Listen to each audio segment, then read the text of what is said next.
Havendo Deus falado no Antigo Testamento. Stephen Cohn, Edições Tesouro Aberto. Isaías, o profeta da fé. Visão de Isaías, filho de Amós, que ele teve a respeito de Judá e Jerusalém nos dias de Uzias, Jotão, Acais e Ezequias, reis de Judá. Ouvi, ó céus, e dá ouvidos, ó terra, porque o Senhor é quem fala. Isaías 1:1-2a. No ano da morte do rei Uzias, eu vi o Senhor assentado sobre um alto e sublime trono, e as abas de suas vestes enchiam o templo. Serafins estavam por cima dele, cada um tinha 6 asas. Com 2 cobria o rosto, com 2 cobria os seus pés, e com 2 voava. E clamavam uns para os outros, dizendo: Santo, Santo, Santo é o Senhor dos exércitos. Toda a terra está cheia da sua glória. As bases do limiar se moveram à voz do que clamava, e a casa se encheu de fumaça. Então disse eu: Ai de mim, estou perdido, porque sou um homem de lábios impuros.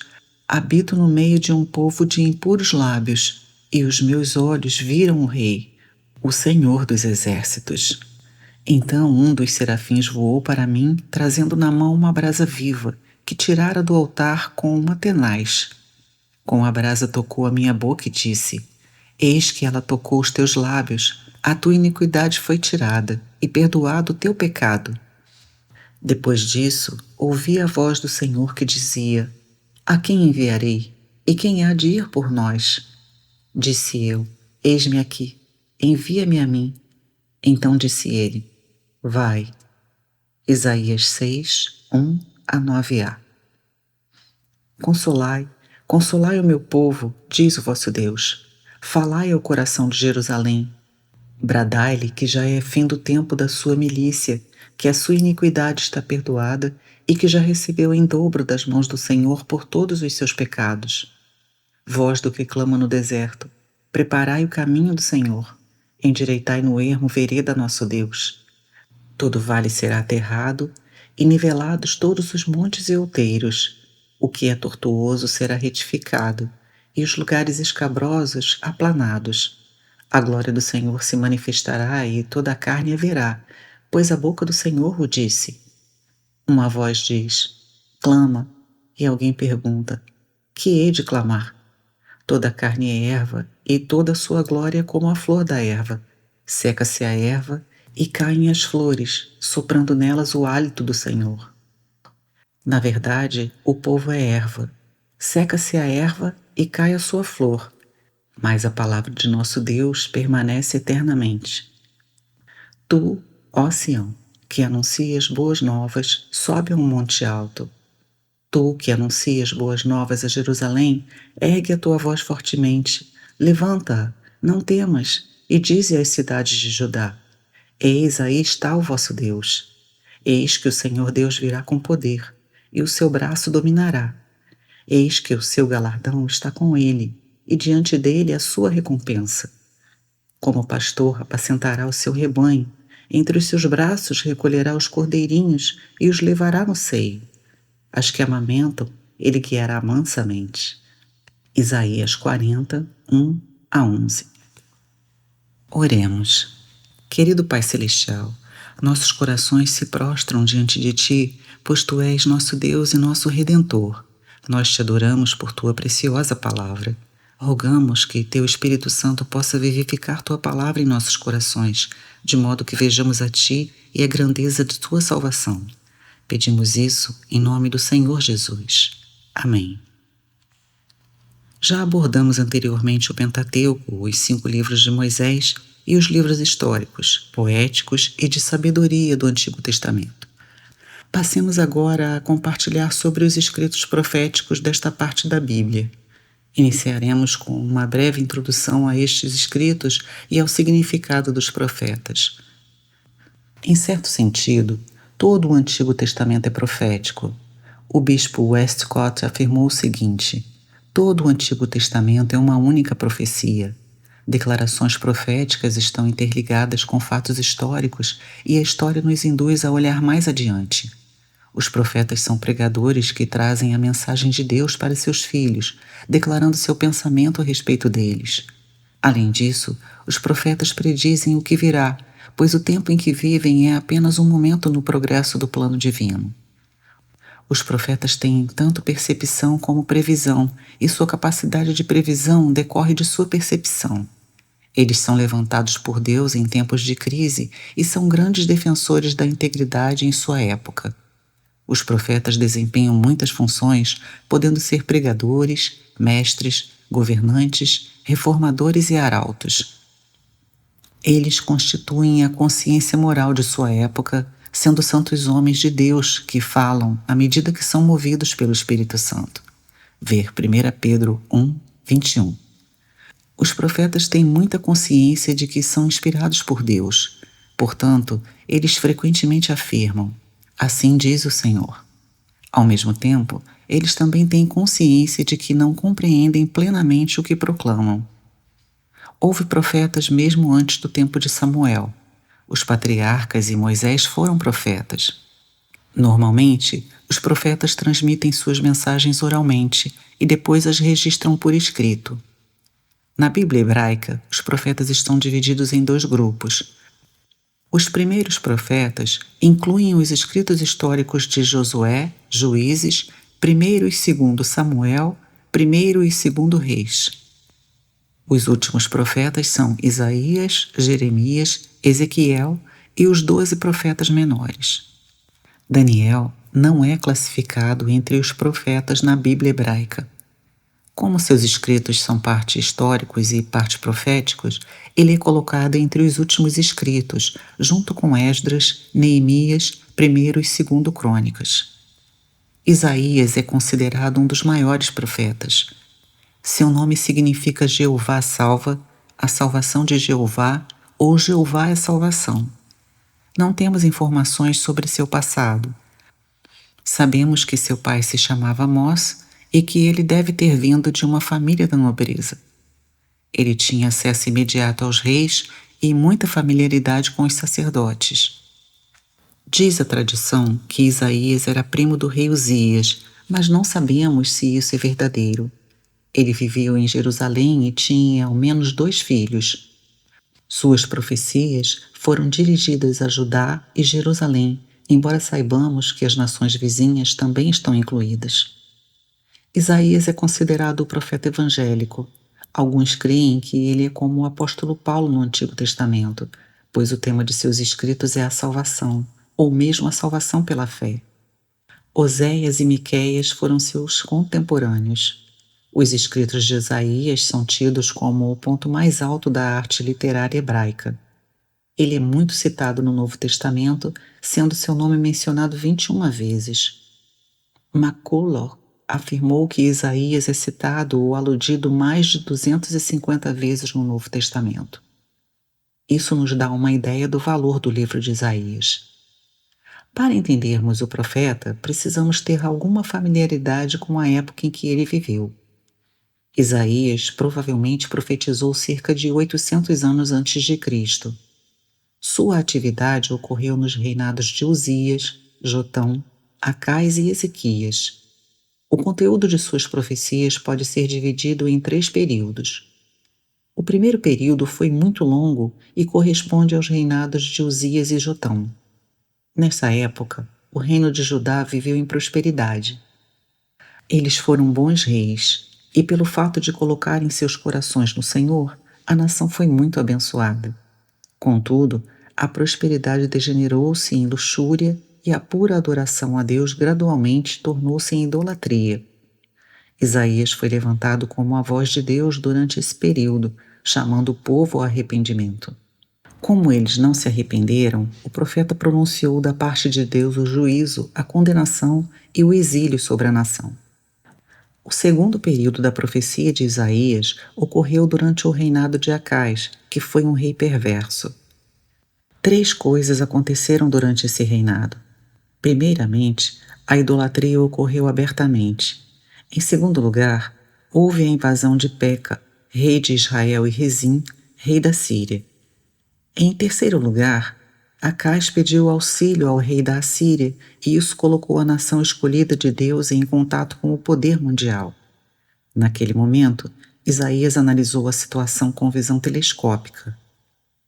O terceiro período dos escritos de Isaías corresponde ao reinado de Ezequias, que foi um dos melhores reis de Judá. Ele restaurou a adoração de Jeová, mas infelizmente o povo continuou a proceder de forma corrupta. Em função disso, Isaías profetizou a respeito do cativeiro na Babilônia.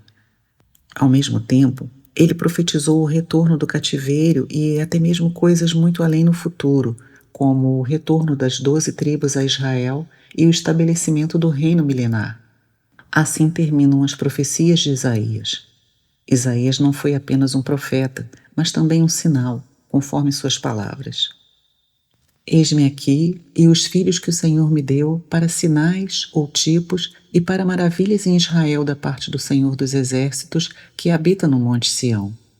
Isaías 8, 18. Portanto, Isaías era mais do que um profeta ou porta-voz de Deus. Ele era um sinal para a nação de Israel. Sua vida e sua palavra falaram à nação. Sua pessoa e sua mensagem eram uma coisa só e, na verdade, isso é o que um profeta deveria ser. Isaías teve 2 filhos. Um deles foi chamado rápido despojo, presa segura, ou seja, rápido para o despojo, veloz para capturar a presa. Ver Isaías 8, 1. Esse nome corresponde aos capítulos de 1 a 39 do livro de Isaías. Nessa parte, notamos a rapidez para despojar e capturar a presa. O outro filho do profeta foi chamado Um Resto Volverá. Ver Isaías 7, 3. E esse nome corresponde aos capítulos de 40 a 66. Como já foi dito, o nome Isaías significa o Senhor salva, e esse significado está presente no livro todo.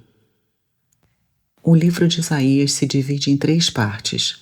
O trecho do capítulo 1 ao 35 é profético, seguido do capítulo 36 ao 39, que é histórico, e do capítulo 40 ao 66, que é messiânico. A parte profética. A primeira parte de Isaías, capítulos 1 a 35, é profética e constitui a parte mais difícil do livro, pois as profecias não estão colocadas em ordem cronológica. Provavelmente, elas foram dispostas em alguma divisão temática. Os capítulos de 1 a 5 servem como introdução ao livro todo. Quando chegamos ao capítulo 6, notamos que Isaías recebe uma visão. Algumas pessoas dizem que esse é o momento em que ele foi chamado para ser profeta, mas outros dizem que foi uma renovação de seu chamamento. Sabemos que Isaías profetizou nos dias de Uzias, Jotão, Acais e Ezequias. A visão que ele teve no capítulo 6 veio quando o rei Uzias morreu. Provavelmente, Isaías e Uzias eram muito próximos, e quando o rei morreu, o profeta foi ao templo orar. Quando entrou no templo, ele teve a visão. O véu foi removido de seus olhos espirituais e ele viu o Senhor assentado no trono. O lugar em que Deus estaria no templo seria o propiciatório, por trás do véu no Santo dos Santos. No entanto, na visão de Isaías, o véu foi removido. Ele viu o Senhor assentado no trono e as abas de suas vestes enchiam o templo. Nessa visão encontramos os serafins, que são uma ordem da milícia angelical. O nome serafim significa ardente, em chamas. Um serafim tem 6 asas, 2 cobrem seu rosto, 2 cobrem seus pés e as outras 2 servem para voar. Esses seres ardentes estavam tão próximos ao trono de Deus que precisavam cobrir todo o seu corpo. Isso mostra a santidade de Deus. Ele é tão santo, tão singular, tão inigualável, tão majestoso e glorioso que mesmo anjos como serafins têm que cobrir todo o seu ser diante dele. Eles não ousam olhar para Deus. Tendo 2 asas para voar, eles estão prontos para qualquer tarefa designada por Deus. Os serafins representam a santidade de Deus em juízo e a santidade de Deus em misericórdia. Eles clamam uns para os outros: Santo, Santo, Santo é o Senhor dos Exércitos. Toda a terra está cheia da sua glória. Isaías 6, 3. Fico imaginando o que estava na mente de Isaías quando ele entrou no templo para orar. Naquele momento crítico para a nação, ele deveria estar pensando no que aconteceria agora que o rei Uzias havia morrido. Na visão que teve, ele viu que Deus estava sobre o trono. O rei Uzias morrera, mas o Rei dos Reis vive para sempre. Ele permanece no trono e governa sobre toda a terra. Não importa o que aconteça sobre a terra ou o que as aparências indiquem, a glória do Senhor enche toda a terra. Isaías também viu os serafins clamando: Santo, Santo, Santo. Para ser um profeta, é preciso ter a visão do Senhor, a visão da santidade de Deus. Logo que Isaías recebeu a visão, algo aconteceu em sua vida. Ele clamou: Ai de mim, estou perdido, porque sou homem de lábios impuros e habito no meio de um povo de impuros lábios. Isaías 6, 5. Ninguém pode receber a visão da glória do Senhor sem ser prostrado por terra, sem ser reduzido a pó e cinzas, sem ter sua beleza tornada em corrupção. Isaías era um profeta e, para alguém nessa função, o ponto mais forte são os lábios, pois o profeta fala por Deus. Todavia, quando ele viu a glória do Senhor, percebeu que seus lábios eram a parte mais fraca de sua vida. Ele reconheceu que era um homem de lábios impuros. Quem é puro o suficiente para falar por Deus? Isaías percebeu que vivia em meio a um povo de lábios impuros e sentiu-se como alguém totalmente despreparado e desqualificado. É justamente isso que faz um profeta surgir. Um profeta não apenas vê o Senhor, mas é posto por terra pela glória do Senhor. Logo em seguida, um serafim tomou uma brasa viva tirada do altar, tocou com ela os lábios de Isaías e ele foi purificado. Só seremos purificados no momento em que percebermos nossa impureza, nosso despreparo e nossa desqualificação. Isaías foi completamente purificado pelo Senhor e ficou pronto para receber o encargo de Deus. Logo em seguida, ele ouviu uma voz dizendo: A quem enviarei e quem há de ir por nós? Deus tinha uma necessidade e a revelou naquele momento. Imediatamente o profeta respondeu: Eis-me aqui, envia-me a mim. Deus então disse: Vai. Em outras palavras, um profeta é uma pessoa que recebeu o encargo do Senhor. Esse encargo lhe custa tudo, pois desde o princípio Deus disse a Isaías que sua missão não seria bem-sucedida. Ele não conseguiria trazer o povo de volta para Deus. Contudo, o coração de Deus estava tão voltado para seu povo que ele enviou seu profeta a si mesmo, para que, dia e noite, ele tentasse trazê-lo de volta. Em termos dos resultados imediatos e das mudanças exteriores, a missão de Isaías era uma causa perdida. No entanto, a longo prazo, foi um grande sucesso. Isaías foi enviado a Judá, que era o povo escolhido de Deus. Ele profetizou principalmente em Jerusalém, chamando o povo de Deus ao arrependimento. Ele lhes disse que Deus não estava satisfeito e que não podia ser enganado por ofertas externas e obras, ao passo que seus corações estavam longe dele. Por essa razão, Deus chamou seu povo a retornar, a circuncidar seus corações, de modo que a bênção do Senhor pudesse estar sobre eles. Devido à sua teimosia, eles se recusaram a arrepender-se. Isso fez com que Isaías tivesse que pronunciar o juízo de Deus sobre a nação. Todavia, dentre as palavras de condenação, foram introduzidas grandes promessas sobre o Messias e sua salvação. Na primeira parte de Isaías, encontramos alguns versículos deste tipo, tais como os exemplos abaixo. Portanto, o Senhor mesmo vos dará um sinal. Eis que a Virgem conceberá e dará à luz um filho, e lhe chamará Emanuel. Isaías 7, 14. Porque um menino nos nasceu, um filho se nos deu, o governo está sobre os seus ombros, e o seu nome será Maravilhoso, Conselheiro, Deus Forte, Pai da Eternidade, Príncipe da Paz. Isaías 9, 6. Do tronco de Jessé sairá um rebento, e das suas raízes um renovo. Repousará sobre ele o Espírito do Senhor. Isaías 11, 1 a 2a. Ainda que a profecia de Isaías proclamasse juízo e condenação, também havia grandes promessas de salvação. Esse é o nosso Deus. À medida que lemos essas profecias, não devemos considerá-las apenas como dirigidas a Judá e Jerusalém.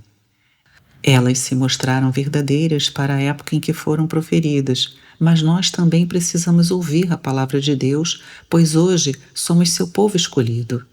Somos o povo de Deus e Ele deseja que o sirvamos de todo o nosso coração, de toda a nossa mente, de toda a nossa alma e de toda a nossa força. Não conseguiremos enganá-lo com meras palavras. Ele está olhando nossos corações, desejoso de que nos entreguemos totalmente a Ele e o sirvamos em pureza. Se não fizermos isso, se não nos arrependermos, Ele irá nos disciplinar. Deus é severo com aqueles que estão próximos dele. Contudo, lembre-se, embora sua disciplina pareça severa, ela se origina no seu amor. Por meio dessa disciplina, ele não apenas prometeu, mas já nos deu aquele que pode nos salvar totalmente. Parte histórica. A segunda parte de Isaías, capítulos 36 a 39, é de natureza histórica. Os 2 primeiros capítulos falam dos problemas e triunfos do rei Ezequias. Os 2 últimos capítulos falam da cura de sua enfermidade e de sua insensatez. Existe uma razão para que esses registros históricos tenham sido incluídos no livro de Isaías. Essa parte histórica está ligada com a parte profética e a parte messiânica.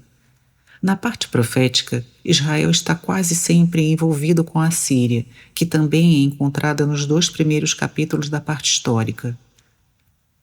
Ali vemos que Senaqueribe, rei da Assíria, veio atacar Jerusalém.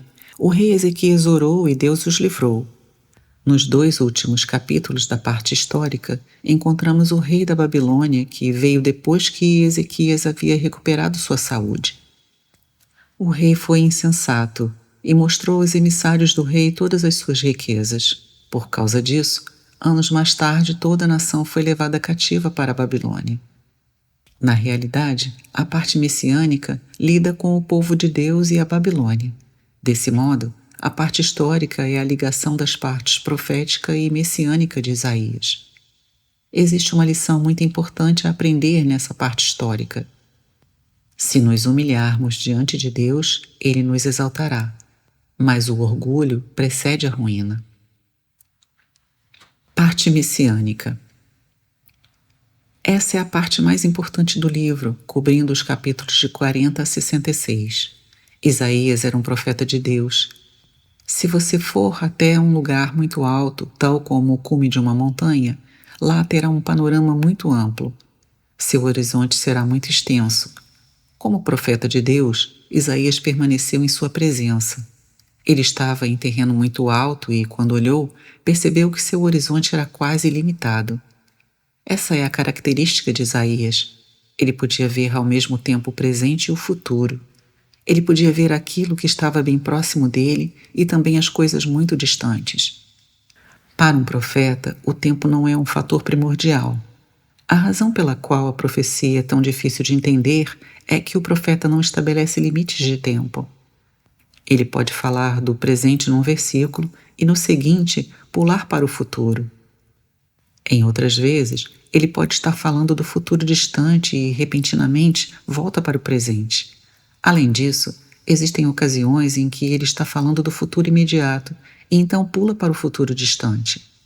A razão disso é que o profeta tem os olhos de Deus. Frequentemente, a profecia tem um cumprimento parcial imediato e um cumprimento pleno no futuro remoto. Essa é a natureza do estudo da profecia. Isaías profetizou durante o reinado de Ezequias. Muitos comentaristas pensam que ele profetizou até o 15º ano do governo de Ezequias, pois parece não haver nada escrito depois disso. Outros dizem que Isaías viveu até os dias de Manassés, filho de Ezequias, que foi um rei iníquo ao extremo. A tradição diz que o profeta fugiu de Manassés e se escondeu num tronco de árvore. Então, o rei ordenou que ele fosse cerrado pelo meio. Uma sugestão disso seria dada por Hebreus 11:37, que menciona aqueles que foram cerrados pelo meio. Esse seria o caso de Isaías. Não sabemos se o profeta viveu e profetizou até a época de Manassés, mas o fato é que ele profetizou por um longo tempo. No mínimo, foram 48 anos, mas provavelmente foram mais de 60 anos. É possível que nos tempos de Ezequias ele tenha previsto que a nação seria levada cativa para a Babilônia. Ao mesmo tempo, ele profetizou o retorno do povo à sua terra. Se desejamos conhecer o contexto histórico, a parte messiânica profetiza o retorno do remanescente judeu desde a Babilônia. Entretanto, ao profetizar sobre essas coisas, Isaías foi muito mais longe, alcançando outra dispersão dos judeus que aconteceu no ano 70 depois de Cristo, após a crucificação de Cristo.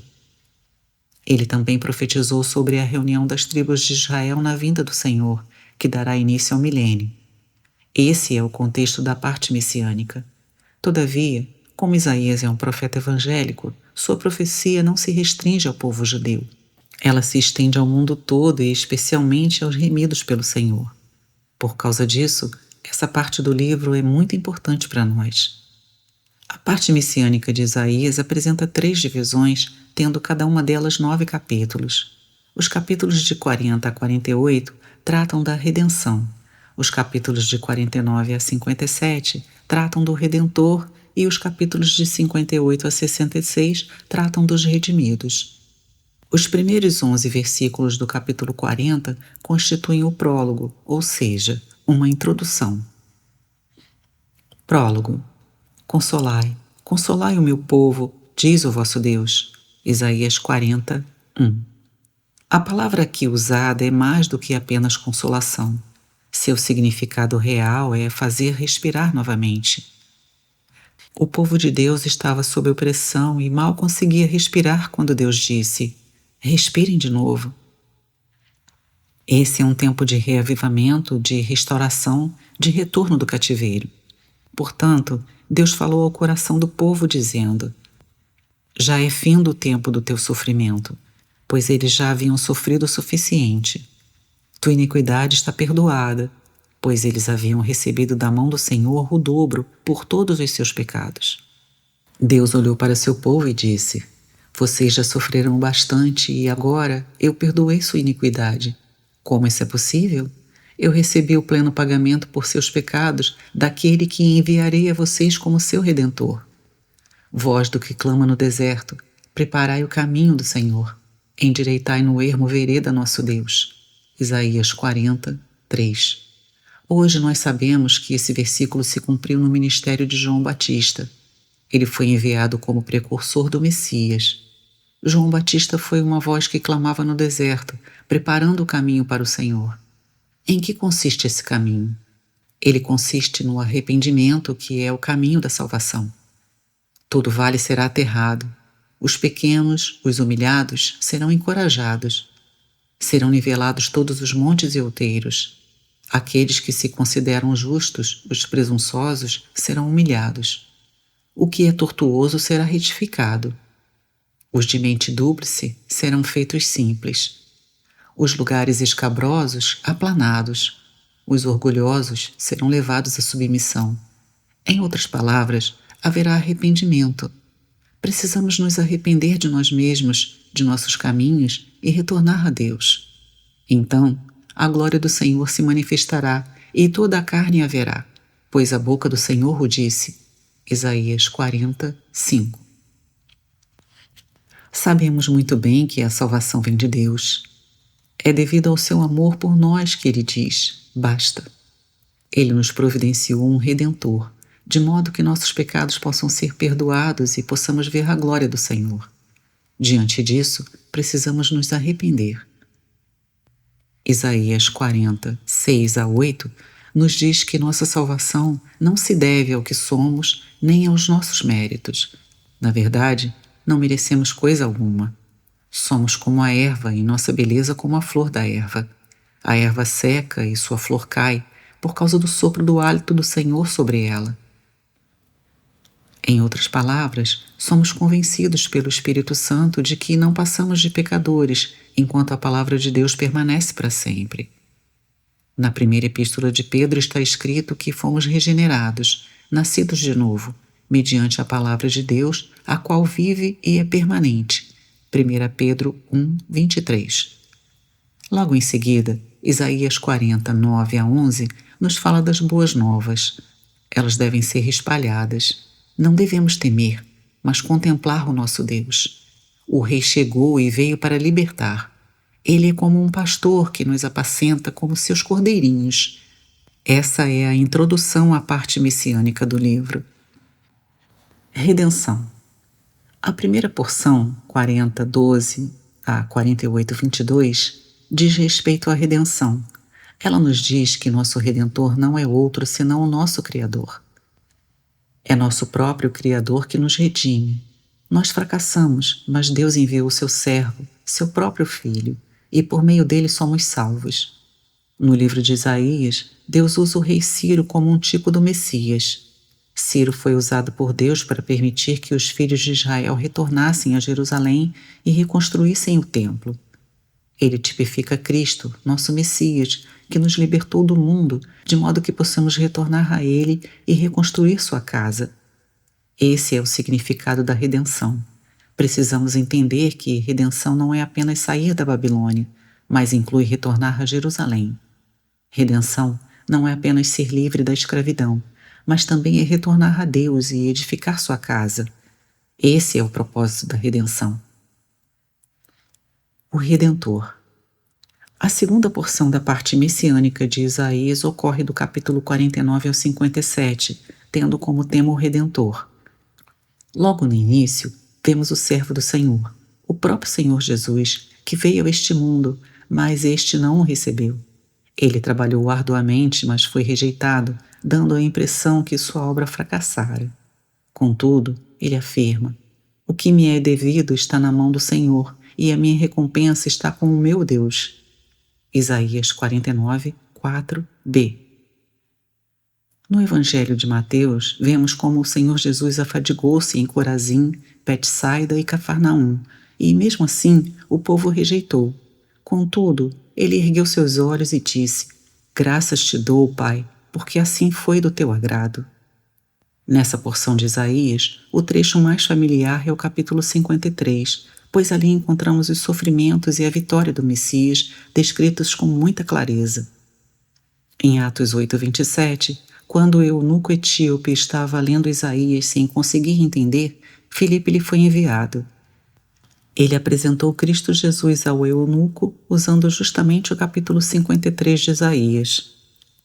Na realidade, o capítulo 53 começa no capítulo 52.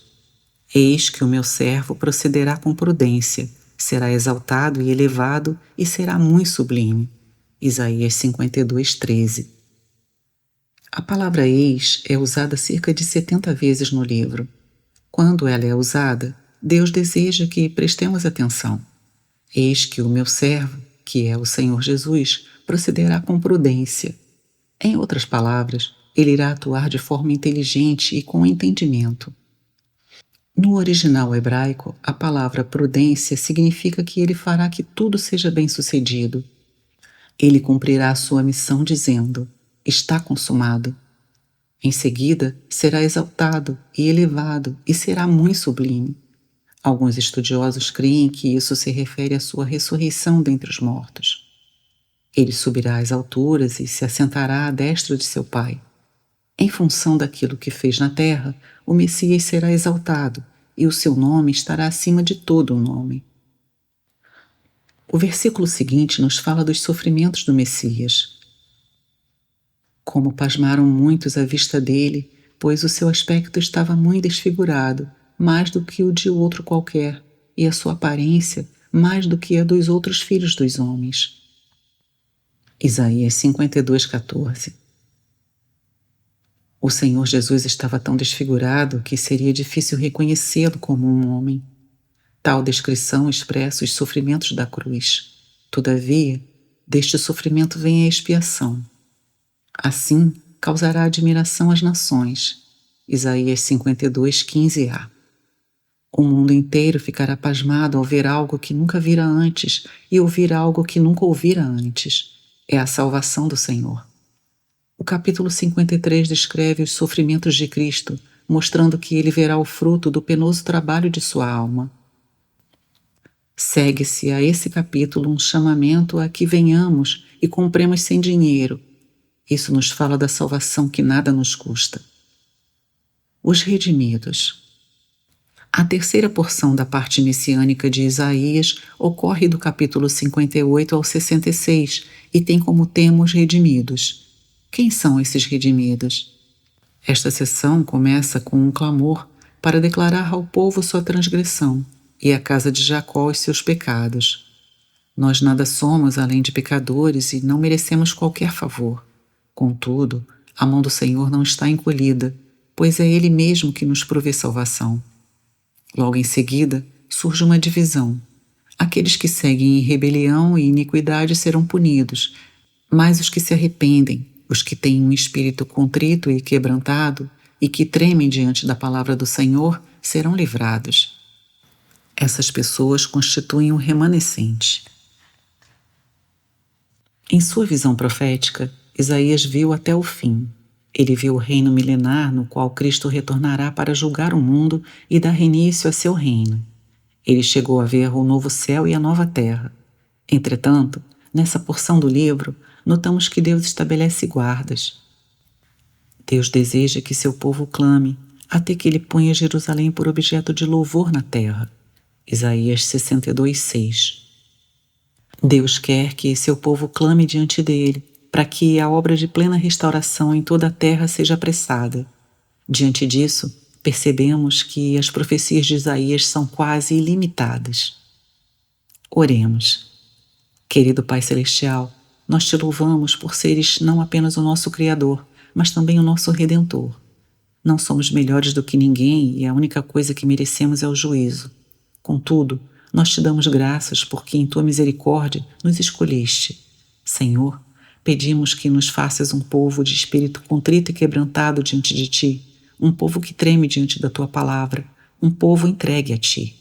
Queremos ser um povo de vigias colocados sobre as muralhas, que apressam tua obra e trazem de volta o Rei e o reino de Deus. Senhor, rogamos que toques nossos corações profundamente enquanto consideramos na grandeza da salvação que proveste para nós.